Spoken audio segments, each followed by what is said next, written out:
नमस्कार, आप देख रहे हैं के न्यूज़। मैं हूं आपके साथ सोनी चौहान। मुद्दे की बात में आपका स्वागत है। एक बार फिर से मुद्दे की बात में जिक्र महिला सुरक्षा को लेकर, क्योंकि असुरक्षा लगातार बढ़ती जा रही है। रेप की घटनाओं में इजाफा होता जा रहा है।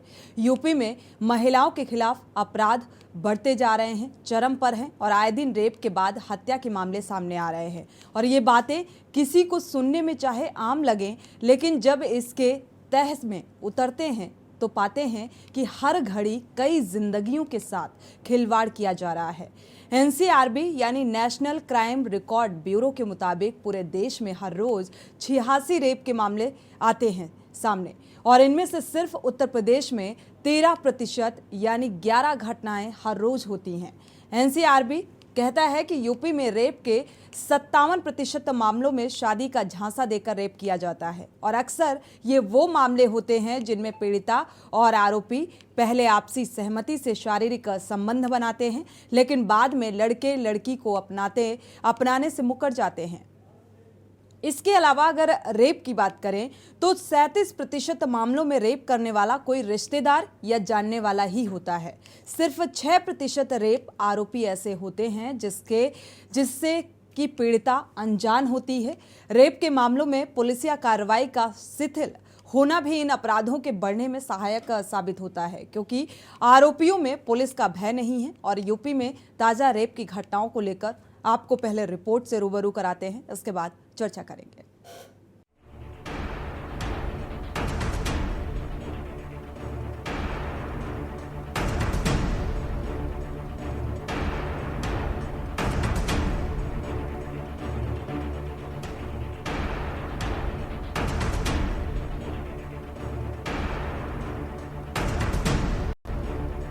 उत्तर प्रदेश के मेरठ में मणिपुर जैसी वारदात सामने आई है। यहाँ एक किशोरी को नशीला पदार्थ देकर उसके साथ जंगल में बलात्कार किया गया।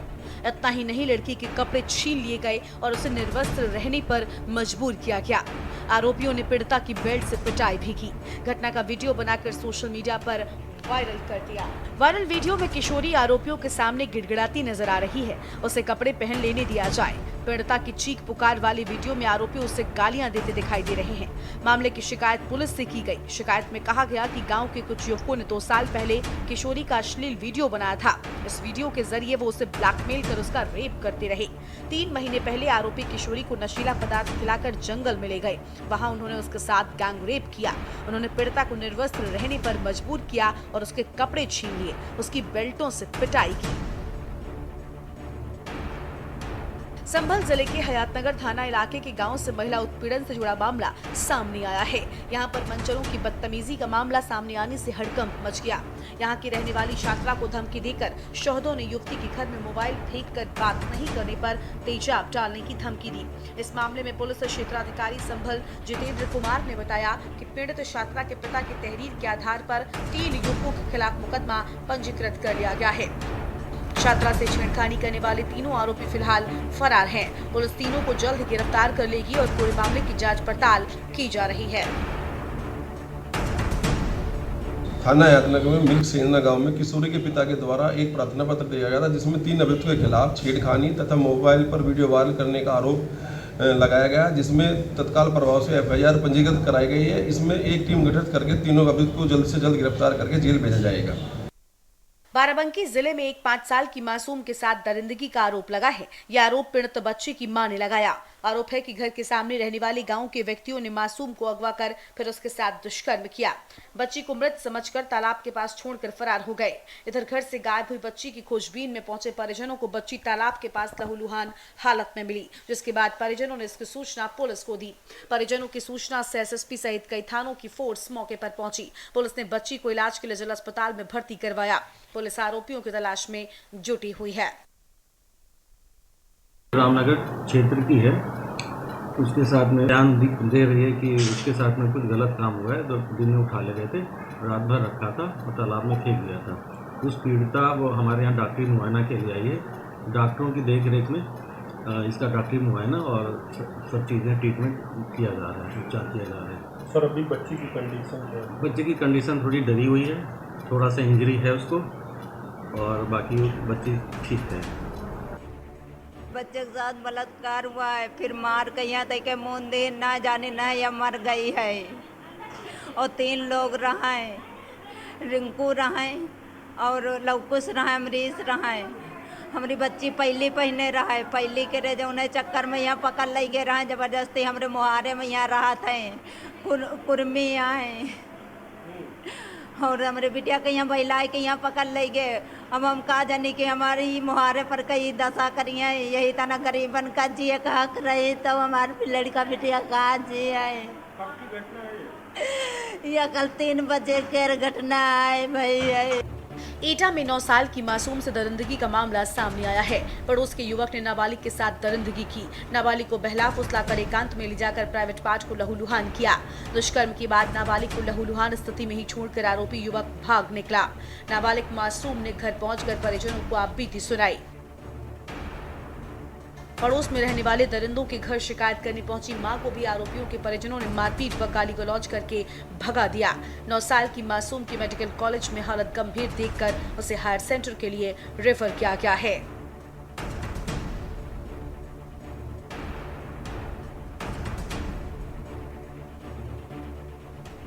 भारतीय दंड संहिता के तहत सजा। रेप केस में आईपीसी यानी भारतीय दंड संहिता में धारा में मुकदमा दर्ज होता है। 376 और 375 के तहत रेप के मामले दर्ज किए जाते हैं। इसी धारा में इसकी सजा के बारे में बताया गया है। धारा 376 में दोषी को कम से कम 5 साल की सजा होती है और अधिकतम 10 साल तक कठोर सजा दी जाती है। लेकिन निर्भया कांड के बाद संविधान संशोधन हुआ था। आईपीसी की धारा 376 के तहत रेप के दोषियों को मिलती है सजा। संशोधन के बाद आरोपियों को उम्र कैद या फिर फांसी की सजा भी दी जा सकती है। यूपी में महिला सुरक्षा के लिए एंटी रोमियो स्क्वाड भी बनाया गया है, लेकिन इसके तहत किसी भी बड़ी राहत की खबर अब तक नहीं है। रेप के बढ़ते मामलों में रोकथाम लगने का नाम नहीं ले रहे हैं। संभल, मेरठ, एटा और बाराबंकी ही नहीं बल्कि बीते दिन कानपुर में रेप अपहरण के अलावा फतेहपुर में किशोरी से अगवा कर रेप की घटना सामने आई। चित्रकूट में शिक्षक ही छात्रा को हवस का शिकार बनाता रहा। स्पेशल रिपोर्ट के न्यूज इंडिया।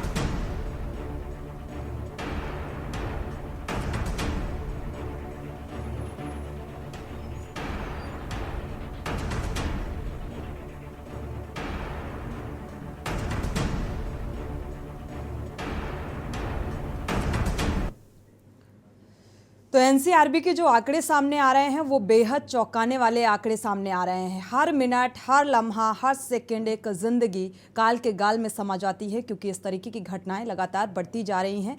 मासूमों के साथ रेप की वारदातें, क्योंकि ये चौंकाने वाले आंकड़े हैं। और यहाँ पर ये इसका जिम्मेदार किसे माना जाए, इसी को लेकर हम चर्चा करते हैं। हमारे साथ संभल, मेरठ और बाराबंकी से लगातार संवाददाता जुड़े हुए हैं। मेरठ का रुख करते हैं, राजू शर्मा हमारे साथ जुड़े हुए हैं, योगेश यादव एटा से जुड़े हुए हैं, बाराबंकी से रजी सिद्दीकी जुड़े हुए हैं। सबसे पहले राजू शर्मा का रुख।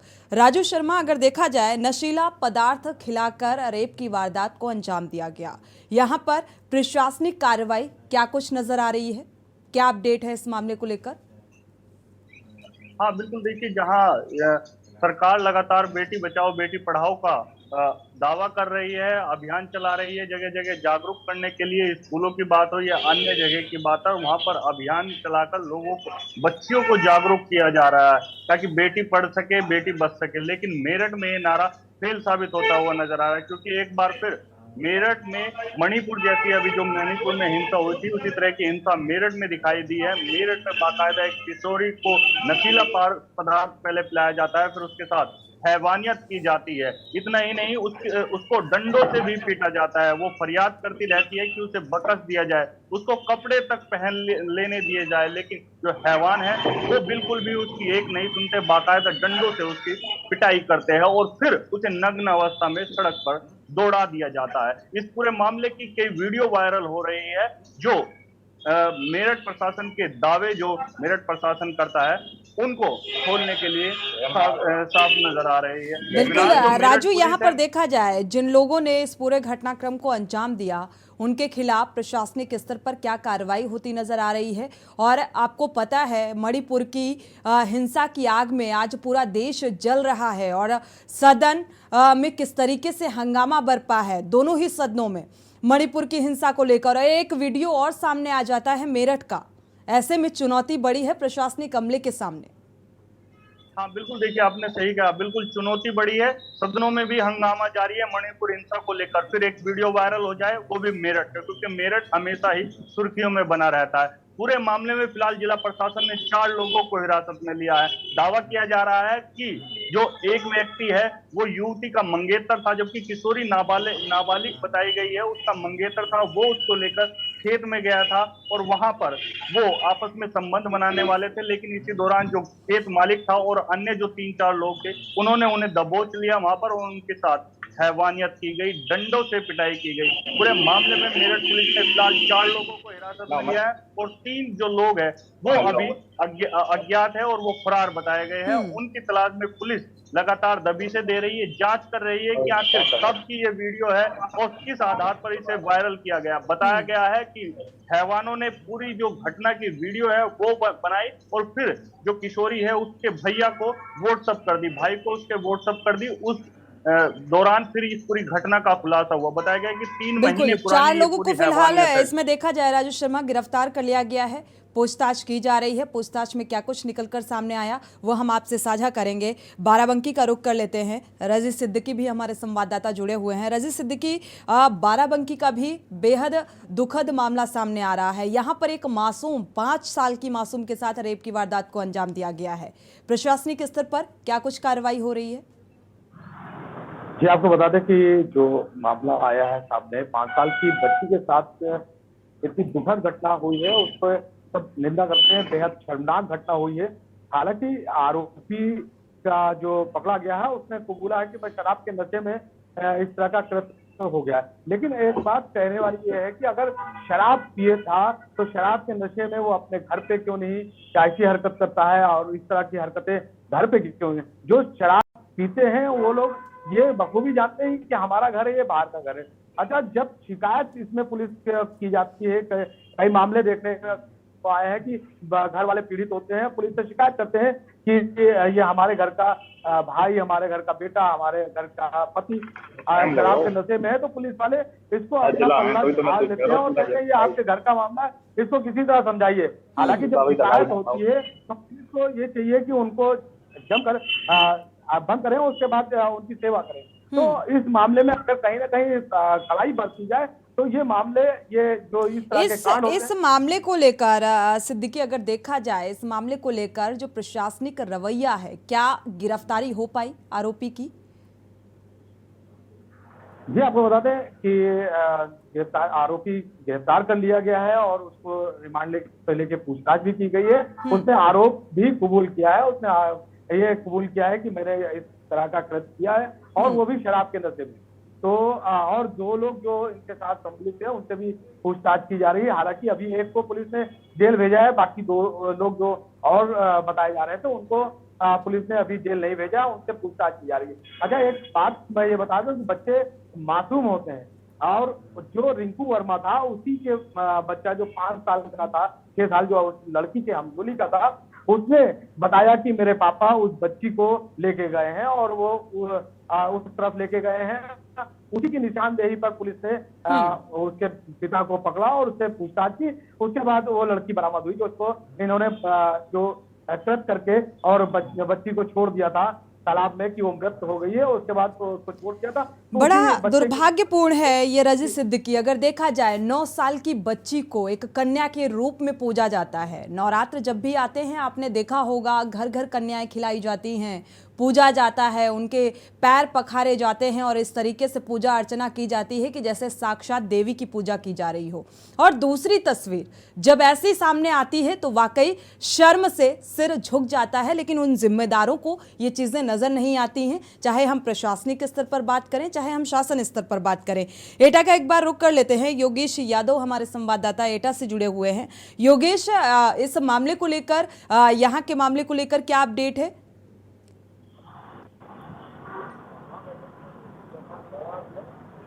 अनम्यूट करिएगा।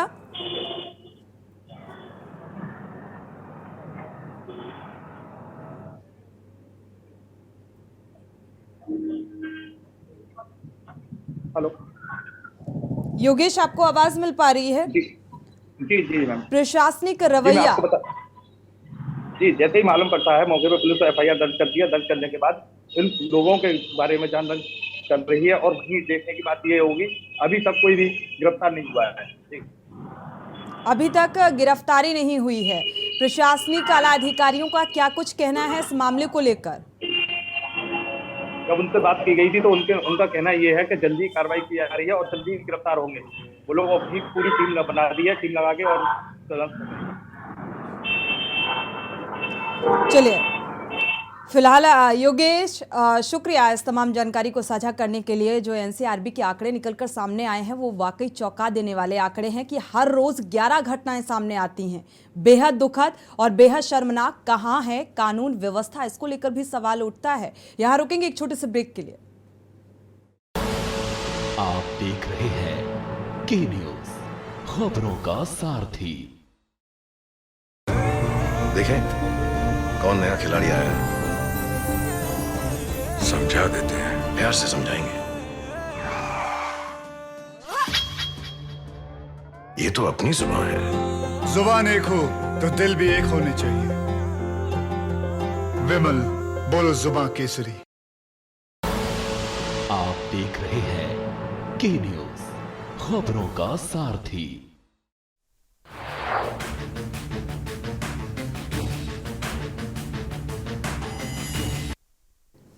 ब्रेक से वापस आ रहे हैं। लगातार हम चर्चा कर रहे हैं महिला सुरक्षा को लेकर। सवाल जो दावा किया जाता है कि महिला सुरक्षा को लेकर स्थिति बेहतर हुई है, कहां बेहतर हुई है, सवाल ये बार बार जहन में उठता है और हर एक शख्स के जहन में उठता है कि कहां पर महिला सुरक्षा को लेकर एहतियात बरती जा रही है और अगर बढ़ती जा रही है तो ये आंकड़े क्यों सामने आ रहे हैं। हमारे साथ समाज सेवी भी जुड़े हुए हैं, परमीत जॉनसन जुड़े हुए हैं। परमीत जी का रुख कर लेते हैं। परमीत जी, देखा जाए लगातार रेप की घटनाओं में इजाफा, हर रोज 11 घटनाएं सामने आ रही हैं। एनसीआरबी के आंकड़े आपने देखे, किस तरीके से चौंका देने वाले ये आंकड़े सामने आते हैं और इन घटनाओं का जिम्मेदार आखिर किसे माना जाए, और साथ ही अपनों पर भरोसा नहीं किया जा सकता, इस बात को भी हम नजरअंदाज नहीं कर सकते।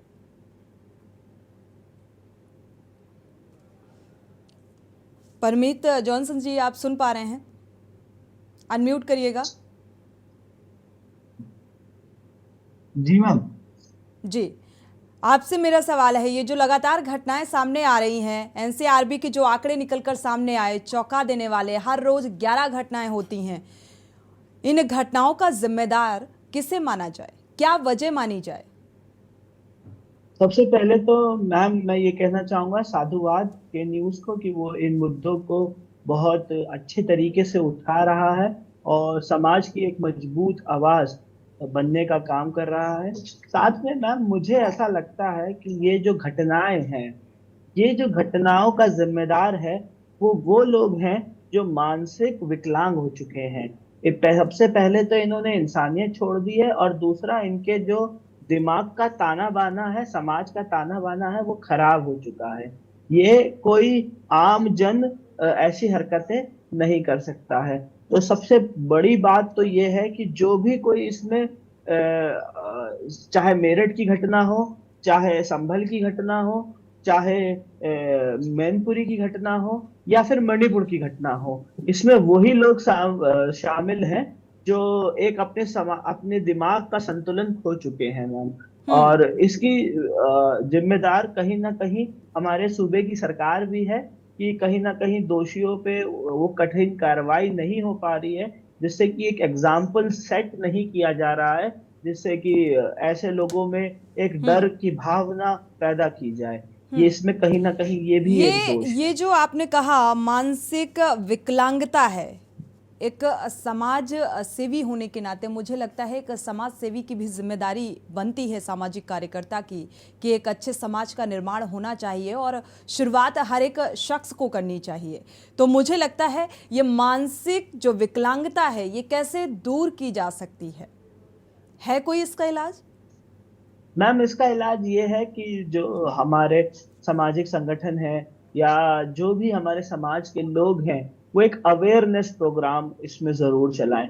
असल में मुझे ऐसा लगता है कि कई बार ये घटनाएं समय के साथ होती है। ये स्टार्ट ब्लैकमेलिंग से होता है, परेशानी से होता है और परिवार जो होता है या जो पीड़ित होती है वो इसलिए चुप रहती है कि भाई मेरी समाज में बेइज्जती ना हो जाए, मेरी इज्जत ना चली जाए। परंतु हकीकत ये है कि इज्जत इसमें पीड़िता की नहीं, उनकी जाती है जो ये हवानियत के काम करते हैं। तो मुझे ऐसा लगता है कि एक अवेयरनेस ऐसी भी चलानी चाहिए कि एक ओपन डिस्कशन की तरह अगर कोई इस चीज का शिकार होता है या पीड़ित होता है, उसको इतना समाज को मजबूत करने की जरूरत है कि वो अपनी बात खुलकर कह सके, प्रशासन में जा सके, अपनी बात रख सके। ये एक बहुत मेजर बात है। बिल्कुल अवेयरनेस होनी चाहिए, लेकिन मुझे लगता है आज की जो जनरेशन है ओपन माइंडेड है और बहुत अच्छे से बातचीत हर एक बिंदुओं पर की जाती है, लेकिन बावजूद इसके ऐसे रेप के मामलों में इजाफा देखने को मिल रहा है। और सबसे बड़ी बात, जिस समाज में जानवर असुरक्षित हों वहां पर इंसान रूपी भेड़िए कैसे मासूमों को छोड़ेंगे, ये भी अपने आप में एक बड़ा सवाल है। आए दिन ऐसी घटनाएं सामने आती रहती हैं। बिल्कुल मैम, जैसे मैंने आपसे कहा ये एक मानसिक एक मानसिक प्रॉब्लम ही है और कहीं ना कहीं इसका हमें कुछ ना कुछ इलाज ऐसा करना चाहिए, कुछ अच्छा लिटरेचर आज के युवाओं को प्रोवाइड कराना चाहिए। और मैम एक चीज इसके लिए और भी दोषी है जिसपे कई बार लोग बात नहीं करते हैं कि पोर्नोग्राफी जैसा स्टफ आजकल बहुत इजीली अवेलेबल है थ्रू इंटरनेट। उससे भी जो आज का युवा है वो थोड़ा सा इन चीजों को एक अलग दिशा में ले जाता है। बिल्कुल ये बिंदु भी है। हमारे साथ लगातार बाराबंकी और मेरठ से हमारे संवाददाता भी जुड़े हुए हैं। मेरठ का रुख कर लेते हैं क्योंकि यहाँ पर भी मणिपुर जैसी ही तस्वीर सामने आ रही है। जिस तरीके से हमारे राजू शर्मा ने बताया जो घटना सामने आई, और कहा जा रहा है मंगेतर के द्वारा ही ये घटना सामने आई, मंगेतर इन्वॉल्व रहा। राजू शर्मा, अगर देखा जाए यहाँ पर, क्योंकि ये मंगेतर जिससे शादी होने वाली थी इस युवती की, और उसी के साथ इस तरीके की घटना आती है, मारपीट होती है, निर्वस्त्र घुमा दिया जाता है, और इसको कितना लाइटली लिया जा रहा है प्रशासनिक स्तर पर। हालांकि आपने कहा है कि 4 लोगों की इसमें गिरफ्तारी भी हो चुकी है, लेकिन अब अपनों से भी हर एक व्यक्ति का भरोसा उठता जा रहा है। हम ये समाज किस ओर जा रहा है, हम किस पर भरोसा करें? हाँ बिल्कुल, देखिए सोनी बिल्कुल सही कहा आपने कि समाज किस ओर जा रहा है और हम किस पर भरोसा करें, क्योंकि मंगेतर था और मंगेतर के साथ ही वो लड़की वहां तक पहुंची थी जंगलों तक, और उसके साथ ये घिनौनी वारदात हो गई। सबसे बड़ी बात इसमें जो निकलकर अब सामने आई है वो ये है कि जब ये पूरा मामला वायरल हुआ, वीडियो वायरल हुई, तो प्रशासन हरकत में आया और लगातार छापेमारी की और 4 लोगों को गिरफ्तार कर लिया। अब मेरठ के एसएसपी रोहित सिंह साजवान कह रहे हैं कि जो अपराधी है उन्हें किसी भी कीमत पर बख्शा नहीं जाएगा, उनकी संपत्ति की भी जांच कराई जाएगी और जरूरत पड़ी तो बुलडोजर भी चलाया जाएगा। साथ ही रासुका भी लगाने की बात प्रशासन कर रहा है। प्रशासन ने साफ कहा कि अगर रासुका लग जाएगी तो जमानत उनकी जल्दी नहीं हो पाएगी, यानी कि वो अधिक समय तक जेल में रह पाएंगे। लेकिन इससे अलग एक बात अभी फिलहाल जो निकलकर वो आई है वो ये है कि जो उसका मंगेतर था, पीड़िता का, किशोरी का, शारिक उसका नाम बताया गया है। जैसे ही मामला ये उठा, वीडियो वायरल हुआ, तो शारिक ने शादी करने से साफ इनकार कर दिया, जिसकी वजह से ये हैवानियत हुई, जिसके कहने पर किशोरी जंगल तक पहुंची और फिर ये पूरा मामला हुआ। उस शारिक ने ही अब किशोरी का साथ देने से इनकार कर दिया है, साफ तौर पर मना कर दिया है कि हम अब किशोरी से शादी नहीं कर पाएंगे। तो अब कहीं ना कहीं पीड़ित परिवार के सामने एक और नई मुसीबत खड़ी हो गई है। बिल्कुल देखना यह है कि जिस किशोरी की इज्जत आबरू बदनाम हो गई है, फैल गई है, पूरे परिवार की बेइज्जती हो गई है, अब उनका कहना है कि अब हमारी बेटी से शादी करेगा कौन, जब शारिक ने बिल्कुल ये सवाल भी बेहद अहम है, कौन करेगा, क्योंकि अपनों ने ही इज्जत लूटी है। सिद्दीकी, कानूनी कार्रवाई इसके लिए कितना जिम्मेदार है? जी सोनी जी, आपको बता दें कि कानूनी कार्रवाई बहुत बेहद जरूरी है। हम आपको बता दें कि अगर बाराबंकी जिले का इस तरह का मामला देखा जाए, 5 साल 4 साल का आंकड़े, तो ये 4था या 5वां मामला है इस साल का। अगर कानून इस मामले में सख्त होता है, दोषियों को सख्त से सख्त सजा दी जाए, तो ये जो हैवानियत हो रही है तो इसमें लगाम लगाई जा सके। जैसा कि अभी ये जो रामनगर की घटना हुई है, इससे पहले सतरीत में हुआ, हैदरगढ़ में हुआ, तो दोषी कहीं ना कहीं इसमें इन्वॉल्व रहते हैं उनका बिल्कुल, पता इसके चलता है कि लिए वो छूट जाते कानूनी हैं। कार्रवाई भी जिम्मेदार है, क्योंकि जो आरोपी होता है, जो अपराधी होता है, उसको उसके खिलाफ सख्त कार्रवाई नहीं की जाती है और यही वजह है कि लगातार ऐसी रेप की घटनाओं में इजाफा देखने को मिल रहा है। शुक्रिया आपका इस तमाम जानकारी को साझा करने के लिए। राजू शर्मा, आपका भी शुक्रिया। साथ ही परमीत जॉनसन जी, आपका भी बहुत बहुत शुक्रिया इस चर्चा में शामिल होने के लिए। लेकिन सवाल यही है, और सवाल उन जिम्मेदारों से जो दावे करते हैं महिला सुरक्षा को लेकर। कहां हो आप और कहां हैं वो आपके दावे जो महिला सुरक्षा को लेकर किए जाते हैं, कि महिला सुरक्षा को लेकर किस तरीके से हमारी कानून व्यवस्था सुदृढ़ है। तो कानून व्यवस्था अगर सुदृढ़ है तो फिर ये मामले क्यों सामने आ रहे हैं। मेरठ की घटना, आज मणिपुर की घटना को लेकर सदन में हंगामा बरपा है और विपक्ष लगातार सवाल उठा रहा है। और यहाँ पर एक और घटना, यानी कि देश में हर रोज एक दिन में 85 मामले ऐसे सामने आ जाते हैं। तो सवाल तो उठेगा, क्योंकि दावे बड़े बड़े किए जाते हैं महिला सुरक्षा को लेकर।